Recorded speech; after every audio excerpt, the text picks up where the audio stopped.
Welcome to Talk to the Other Hand, a podcast hosted by two left-handed Gen X women leveling up from corporate America. We're doing it together with you. Subscribe, join us, and become part of the conversation. We're not taking ourselves too seriously, even though we're taking ourselves seriously. And play this video. Tell me, make sure you can hear it. I think I did it right, but you know me. Friends, you know the cliche about the midlife crisis. You hit your 40s or 50s, and on paper, you've done everything right. You've worked hard, raised kids, maybe bought the house, climbed the career ladder, or at least tried to. You've checked all the boxes, and on the outside, people might even think that you've made it. But then one day, you catch yourself in the mirror, and you wonder, is this really it? Is this the life that I'm supposed to keep living for the next 20 or 30 years? Instead of Hollywood's cliche of a middle-aged man in a shiny red sports car, for women it often looks quieter and cuts deeper. It's the woman who spent decades taking care of everyone else, her kids, parents, partners, careers, and she's suddenly realizing that she doesn't recognize herself anymore. It's the endless anti-aging ads telling us that we're less than as soon as we stop looking like we're 25. We've been taught to see this time of life as a breakdown, a sign that we've peaked and that everything from here on out is a slow decline. But what if that story is outdated? Recent studies show that the so-called unhappiness hump in midlife is flattening out or even disappearing in many parts of the world. In fact, it's now younger adults that are reporting the highest levels of stress, anxiety, and unhappiness. Meanwhile, well-being often increases as people age, despite popular belief. So maybe this isn't a breakdown at all. Maybe it's a turning point. That unsettled feeling isn't a crisis. It's feedback. It's the signal that what used to work for us is no longer working. And at this crossroads, you have a choice. One path is panic, denying, distracting, clinging to the identity that you've outgrown. The other path is curiosity, leaning in, asking deeper questions, and stepping into the next version of yourself. That second path is what I call the midlife awakening. And today, I want to walk you through the difference between a midlife crisis and a midlife awakening. And I want to share 5 powerful shifts that can help you choose awakening. Let's be clear, the restlessness is real. Midlife isn't all smooth sailing, and I don't want to sugarcoat it. We've got aging parents, grown or nearly grown kids, maybe health concerns that are starting to whisper louder than they used to. We're carrying responsibilities at work, maybe debt, maybe regret. Life feels full, but somehow also empty. That pause that you feel is your inner self saying, enough with running on autopilot. It's time to reevaluate. Now, there are 2 ways this reevaluation can go. The crisis path is paved with fear. Fear of aging, fear of irrelevance, fear that you've wasted time. That fear drives desperate choices. The sports car, the affair, the career change that's made out of panic instead of purpose. It's an attempt to rewind the clock, to escape the truth that time is moving forward whether you like it or not. Then there's the awakening path. It looks different. It starts with the same feelings of restlessness and grief and discomfort, but instead of running away, you turn inward. You start asking better questions, like who am I without all these roles? What matters now? What do I want the second half of my life to look like? Psychologist Carl Jung talked about the 2 halves of life. The first half is about building, career, family, identity. It's when we put on that mask, the persona that helps us fit into society. The second half of life is about taking that mask off. The awakening comes when you realize, I can't keep living for everyone else. I need to write my own script. And that's where the real growth begins. So, how do you walk the awakening path? Here are 5 shifts to guide you. Number 1, reclaim your authenticity. For decades, you may have lived to meet expectations, your families, societies, even your own past selves. But authenticity asks, who am I now? For me, this meant leaving a corporate career that was draining me, even though it was once everything that I wanted and it looked impressive on paper. Authenticity doesn't always look logical, but it always feels like the truth. And when you live aligned with your truth, you stop chasing validation and start experiencing fulfillment. So, number 2, let go of what no longer fits. This is the decluttering of the soul. And let me tell you, it's not easy. We hold on to jobs, relationships, identities, even dreams because they feel safe or because we're afraid of disappointing others. But here's the thing. You can't step into who you're becoming if your hands are still firmly gripping who you used to be. Letting go isn't losing, it's creating space for something more real to emerge. Number 3, rediscover your passions. Think back to what lit you up before the world told you to be practical. Did you love painting, writing, dancing, traveling, music? When I hit my own turning point, I turned on this video camera on my phone and started telling stories on YouTube. It wasn't part of the plan, but it lit something in me that I thought I'd lost. You don't have to monetize your passions or make them productive. Do them simply for the joy they bring and watch how your energy comes back to life. Number 4, build deeper connections. At this stage, we naturally start trading quantity for quality. You realize you don't need dozens of surface level friendships. You need a handful of relationships where you can show up as yourself without that mask. That might mean setting boundaries with people who drain you or investing more time with the people who truly see you. And don't overlook the relationship that you have with yourself. Therapy, journaling, or coaching, these are tools that can help you finally hear your voice beneath all the noise. Number 5, live in the present. One of the biggest triggers for a midlife crisis is suddenly realizing that our time is finite. The crisis path reacts with fear. I'm running out of time. The awakening path responds with presence. If my time is finite, I want to use it well. Every wrinkle, every gray hair is a record of survival, wisdom, and experience. Instead of running from time, honor it. Stop postponing life for someday. Start living what matters today. I need to be honest. Choosing the awakening path doesn't mean everything suddenly feels easy. Transformation is messy. It zigzags. It's not straight lines. You'll face resistance from yourself and from others. Not everyone will understand why you're changing. Some people may judge or pull away, but remember, their confusion isn't your failure. It's a sign that you're no longer performing the role that they've expected of you. And yes, it will feel uncomfortable, but that discomfort is proof that you're alive, engaged, and evolving. The struggle doesn't define you, it refines you.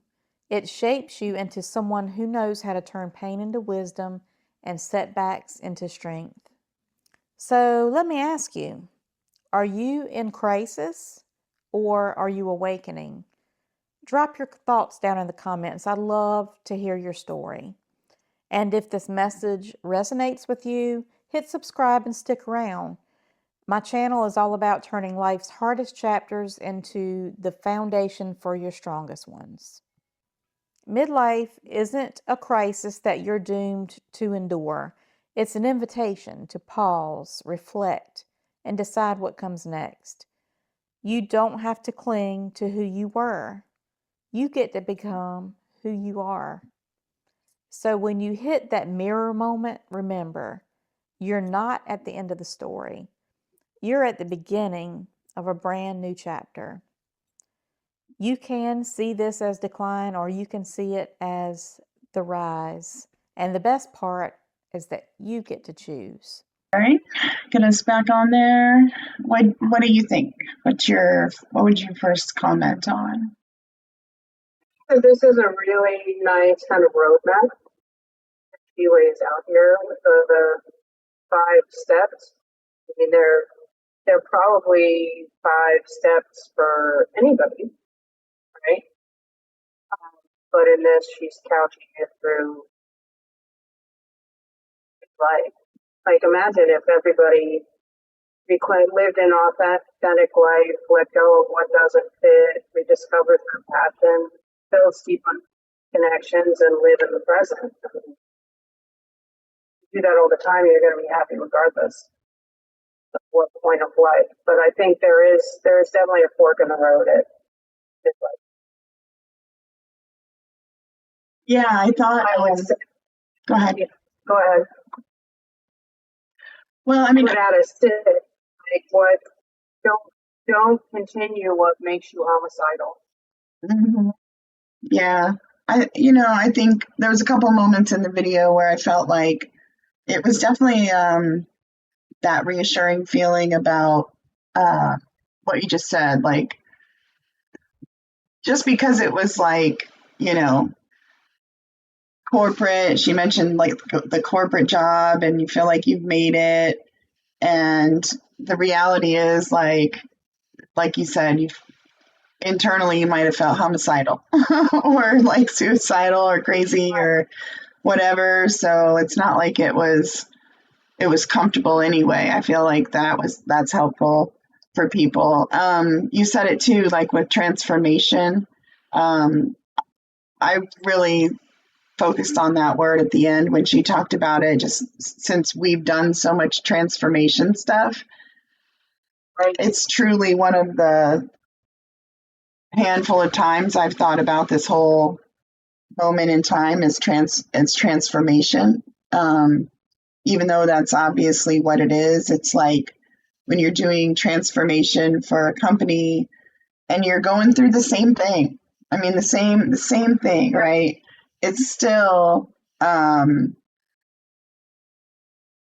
easier. It's like, oh, it's just a plan. It's just change management. It's just risk analysis, or the why, and oh, there's the problem. Cross it off. Move on. Like, wouldn't that be so beautiful?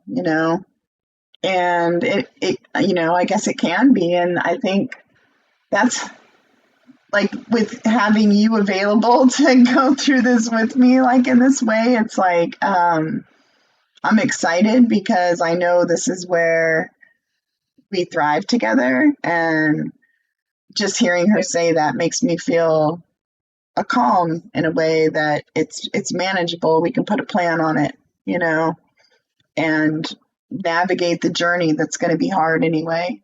It's kind of how it made me feel about that. I think that's true. And there's another thing she mentions in there, like it's that these terrible feelings that people define as disruptive feelings, right? Like nothing is more disruptive than transformation, and because transformation is messy, but also that these feelings in this moment is not a crisis. It's an opportunity. He calls it an invitation, but if you don't answer the invitation, then it's a crisis.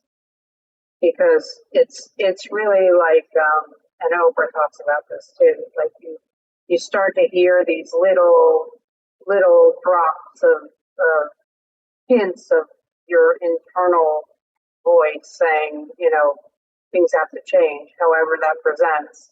And if you do not respond to that, it gets louder and louder and more disruptive, and because whatever that is your authentic self saying, you gotta go. And that's, however you get to that point, and at what time really does help you choose whether this is an opportunity or not. Because I think people go for long, and that's, somebody was telling me that, the financial advisor there was saying, we have so many people who just gut it out and then start talking to us that now they're at retirement and they've wasted all this time. And he's like, they're really unhappy. You're doing the right thing. Like the freaking financial advisor. Of course, he'd be like, you're sitting there as eggs and toast. I am. But even he was like, no, everybody's got to get off the train sooner than we're getting off the train. And I think that's the lesson of the boomers who have stayed way too long at the party. Well, and it's like with the Gen X, I feel like we felt that way about the boomers, right? We were like, oh my gosh, they're staying way too long. And then Gen X, I feel like intentionally or forced to, they're jumping off like right as the boomers are jumping off. So it's it feels like you just said, it feels like crisis. Oh my gosh, the Gen X are jumping before they should. But maybe that's not what it is. Maybe we're gonna level up faster, Yeah. Well, that has always been our identity, right? Yep. To be the better version and be sandwiched in this time where we actually didn't have a digital childhood, but understood as it onboarded what that meant in general, never across the board, but much better understandings than the boomers ever had of that. And then the next generation is, of course, going to be all digital after us. Like that's for the most part. When did your kids get digital? When they were young, 9? Oh yeah, well my older kids were definitely 10, probably around 10, and then younger. And now the little ones are, they're practically attached digitally from when they come out in so many different ways. Everything from the hospital to now, so yeah.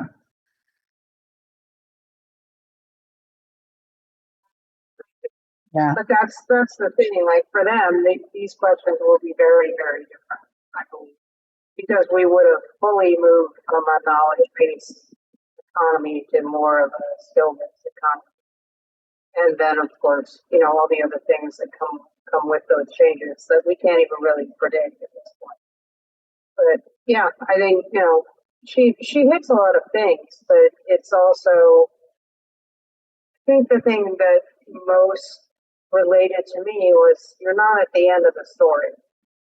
Like I sat there and was like calculating, like, can I really do this work for another 11 years? Would be when I'm 56 now this week. So 67 is my social security date, age. Like, could I have really stayed at that job or a job like it for 11 years? It's like a prison sentence. That's what I felt like. Oh my God. Well, I remember when I started wanting to leave. I remember, and it wasn't. It was really, when the culture and stuff started to shift. I no longer was excited about, changing things or doing it for an offshore company or a BPO and all that. Like that just wasn't. I wanted to work with teams, and that was really hard for me to not be able to, when you believe that you're affecting customer service by treating your employees right, and just supporting them and being supportive. That's like a whole different world when it's manage the crap out of a BPO. It's just different. Right. And it wasn't what I wanted to do. Yeah, so I wanted to go a long time ago. And I mean, that is the thing, is that staying would have been super more harmful. Who knows if we would live as long as however long we're going to live. Like, tomorrow's never promised, and we all just like slave to the grind. It's just, I'm glad to be thinking about it right now. And, like you said, the sooner the better. And that did impact me when she and her AI told her to talk about,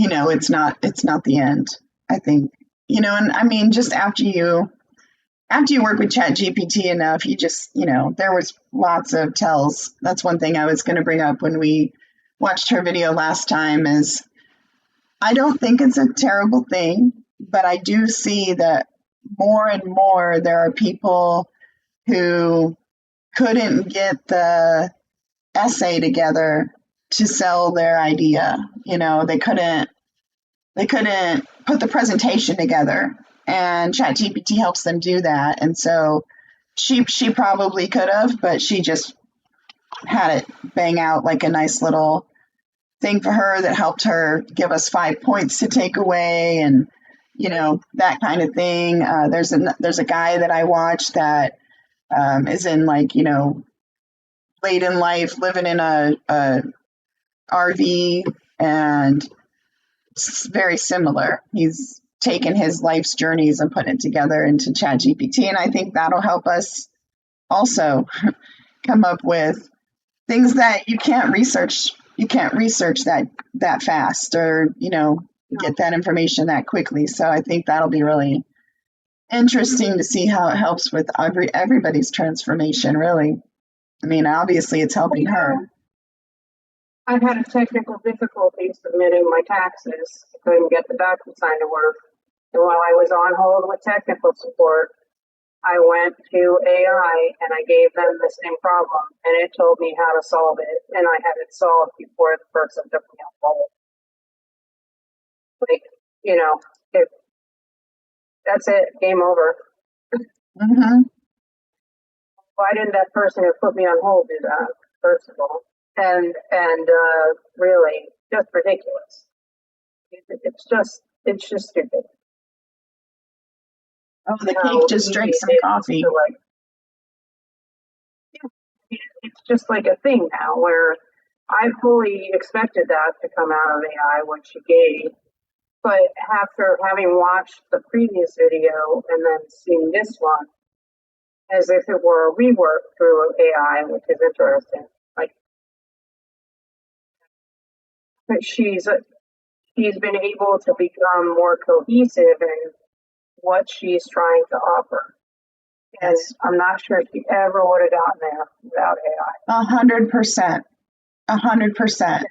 And that's the takeaway I definitely have gotten from just watching the content out there. I think there's a lot of people that are able to now do that. And I also think that, and we've talked about this before, just the ability for older people, and she's not even the people I'm talking about, but the story of the midlife crisis has always been the red Corvette.